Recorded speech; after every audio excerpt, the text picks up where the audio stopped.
Hi everyone, welcome to my mini vlog. হ্যাঁ, ভূতের মতো সেজেই মিনি ভ্লগ স্টার্ট করছি। অ্যাকচুয়ালি স্কিনটা খুব ড্রাই হয়ে গেছিলো, অনেকদিন কিচ্ছু করিনি স্কিনে, তাই একটা ফেসিয়াল শিট মাস্ক যেটা বলো, এই অ্যালোভেরা শিট মাস্ক, ওটাই মুখে লাগিয়েছিলাম। তারপর একটু কফি টফি খেলাম, তারপর রেডি হয়ে চলে এসেছি অপরূপাদের বাড়ি।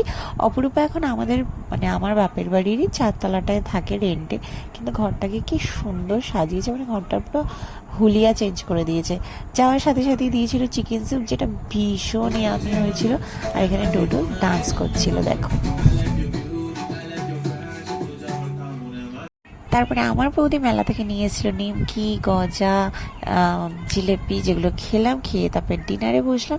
ডিনারে অপরূপা বানিয়েছিল প্রন পোলাও, আর আমার বাবা বানিয়েছিল গলদা চিংড়ি আর চিকেন কষা, যেগুলো অসাধারণ খেতে ছিল। সব কটা আইটেম ভীষণ ভালো লাগে। এরকম না রেঁধে বেঁধে কেউ যদি খাবার নিজে রান্না করতে করতে না খাবার টেস্টটাই চলে গেছে। যাই হোক, দিনটা এইভাবে কাটালাম। টাটা।